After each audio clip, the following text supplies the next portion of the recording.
Assalamualaikum warahmatullahi wabarakatuh. Alhamdulillah, puji syukur hanya milik Allah Subhanahu wa Ta'ala. Salawat beriringan salam buat Nabi kita Muhammad sallallahu alaihi wasallam. Hadirin rahimakumullah. Pada suatu ketika sahabat bertanya kepada Rasulullah ketika dia mempunyai harta yang banyak,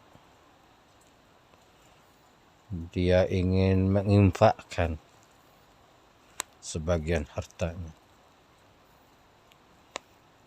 dengan harapan dia mendapat ridho dari Allah. Beda halnya dengan zaman dan kondisi saat ini. Orang berlomba-lomba untuk mengumpulkan harta, sehingga harta ini numpuk dan dia mengatakan dia kaya raya. Kekayaannya itu terkadang melupakan orang miskin, melupakan orang tua, bahkan demi kekayaan dia sanggup menggugat orang tuanya. Baru-baru ini kita lihat Ibu Kausar yang digugat anaknya Asmaul Husna di Aceh, ingin merebut harta warisan dari ayahnya. Berbeda dengan sahabat Rasulullah, bagaimana harta ini diinfakkan. Sehingga Rasul menjawab dengan sebagaimana firman Allah, yas'alunaka maza yunfiqun qul ma anfaqtum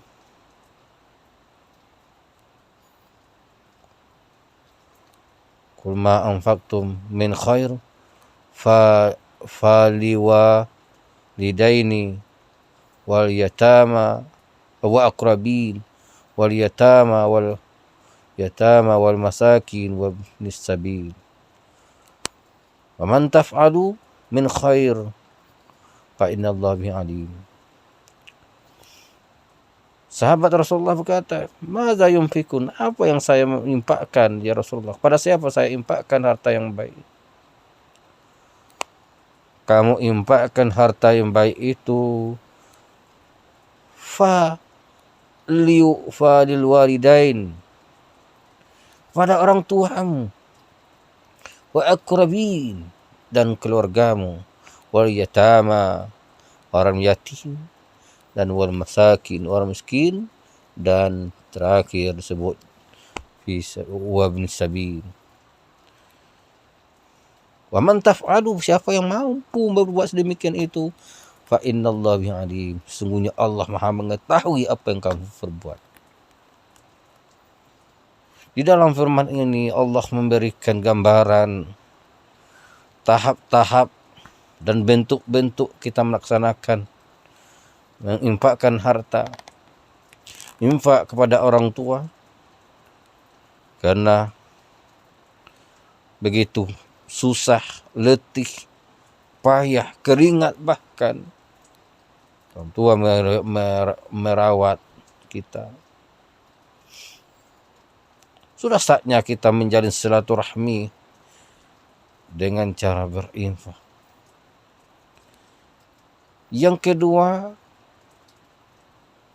wal yatama wa aqrabin, orang terdekat, orang keluarga kita, adik, sanak saudara, bahkan tetangga, orang yang terdekat dengan kita. Kemudian yang ketiga, wal yatama, anak yatim yang lemah, yang mengharap pertolongan dari orang lain karena orang tuanya tiada, tidak bisa menolongnya karena sudah dipanggil oleh Allah Subhanahu wa taala. Kemudian yang keempat, wal masakin, orang miskin. Ketika dia berupaya payah mencari harta juga tidak menghasilkan mencukupi ekonominya, maka perlu juga dibantu. Kemudian wabnis sabil, dan orang dalam perjalanan, di perjalanan bekalnya habis untuk melanjutkan perjalanan, tentu sebagai orang muslim berikanlah infak kepada mereka. 5 poin ini menunjukkan bahwa infak yang berbuat tidak yang berbentuk wajib, bukan bagian dari sedekah zakat, tapi infak adalah perbuatan yang sunnah yang dianjurkan. Dari semua ini yang kita lakukan, ini adalah semata-mata mengharap ridho dari Allah. Beda halnya ada kalanya kita berimpak pada pimpinan. Bagaimana pimpinan itu meningkatkan jabatannya. Ada kita memberikan impak kepada orang lain dengan harapan orang lain membalas kebaikan. Beda. Kalau yang 5 ini mengharap semata-mata ridho dari Allah Subhanahu wa taala. Hadirin kaum muslimin sedang jemaah Jumat yang dimuliakan oleh Allah. Kita tahu ketika orang yang tidak mau berinfak, dengan cara apapun Allah mengambil hartanya. Mungkin tidak asing di telinga kita ada cerita Sa'labah. Bagaimana Sa'labah ini mencintai hartanya, mencintai kebunnya yang tumbuh subur, mencintai hewannya yang begitu banyak sampai beribu-ribu. Tapi dia tidak mau berimpak. Akhirnya Rasulullah menegurnya lewat Abu Bakar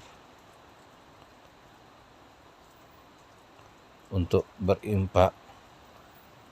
Sehingga Sa'labah mengatakan, saya tidak perlu berimpak, ini harta saya. Orang miskin tidak dapat harta karena dia malas tidak mau.